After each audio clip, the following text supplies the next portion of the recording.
నమస్కారం.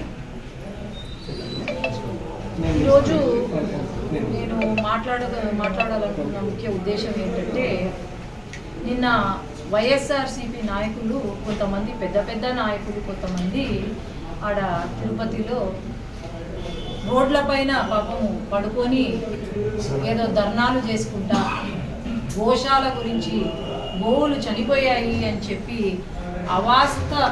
అసలు ఎటువంటి నిజము లేని మాటలు మాట్లాడుకుంటూ నిన్న ధర్నాకు దిగారు.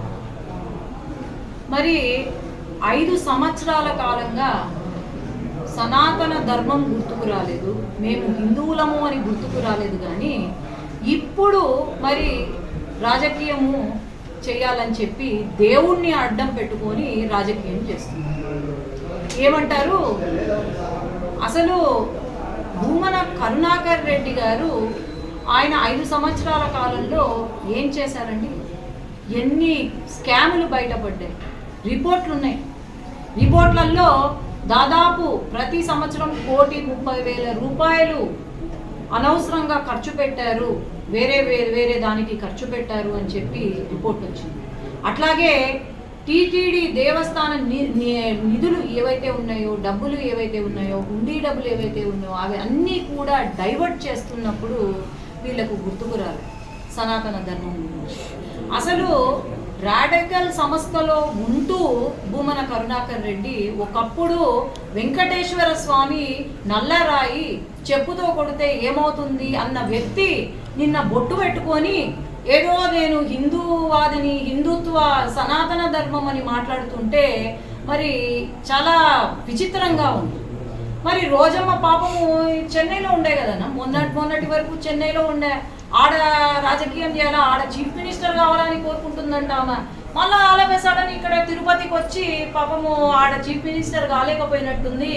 బతుకు జట్కా బండి కార్యక్రమము మళ్ళీ ఇంకొక ఎపిసోడ్ స్టార్ట్ అయ్యేటట్టుందేమో. మరి అక్కడ ఎవరు బాగా యాక్టింగ్ చేస్తారు అని చెప్పి ఆయన ముందు ఇట్లా పడుకోబెట్టి ఎవరు యాక్టింగ్ చేస్తే నెక్స్ట్ మీరే యాక్టర్స్ అని చెప్పినట్టుంది. వీళ్ళు మరి చాలా బాగా యాక్టింగ్ చేస్తున్నారు, ఒకరిని మించి ఒకరు యాక్టింగ్ చేస్తున్నారు నిన్న.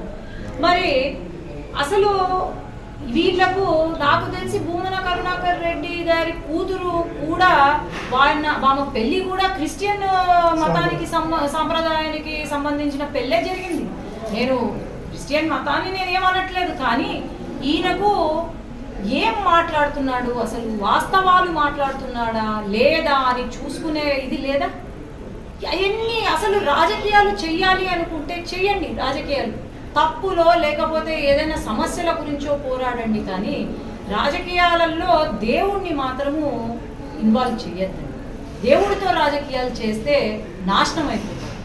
ఎవరో రోజమ్మ అంటుంది, అసలు ఆమె ఒక మహిళ, ఒక మినిస్టర్గా పనిచేసింది, ఎంతో రెస్పెక్టబుల్ వర్డ్స్ మాట్లాడాలి ఆమె మాట్లాడితే.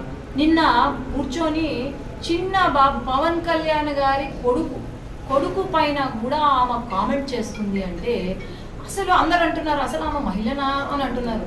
నేను ఆమె మహిళ అని అసలు మనిషేనా అని అనుకుంటున్నాను. పిల్లలు ఉన్నారు, ఆమెకు కూడా పిల్లలు ఉన్నారు. అట్లాంటిది చిన్న బాబు పైన కామెంట్ చేస్తుందంటే మరి ఎటువంటి సంస్కారం ఉంది ఈమెకు అనేది నేను అడుగుతున్నాను. ఖచ్చితంగా వైసీపీ ప్రభుత్వం మీరు అందరూ గుర్తు చేసుకోవాలి. వైసీపీ ప్రభుత్వం హయాంలో ఎన్ని గుళ్ళు కొల్లగట్టారు, రాముల వారి తల నరికి ఆడ పడేశారు, అప్పుడు కూడా ఏమి చేయలేదు. రథాలు తగలబెట్టారు, అప్పుడు ఏమి చేయలేదు. ఆ రోజు లేని బాధ, ఆ రోజు లేని హిందుత్వం, ఆ రోజు లేని సమస్యలు మరి ఈ రోజు ఏమి జరగకుండానే వీళ్ళు సృష్టిస్తున్నారు అంటే ఇంకా వీళ్ళకు ఏవి దొరక్క ఇలాంటి పనులు చేస్తున్నారు, అంతే తప్ప ఏమీ లేదు. దయచేసి మీరు రాజకీయంగానే చూడండి. చిన్న పిల్లలను, దేవుణ్ణి అందరినీ ఇన్వాల్వ్ చేసి మాత్రం రాజకీయం చేయొద్దు అని నేను కోరుకుంటున్నాను.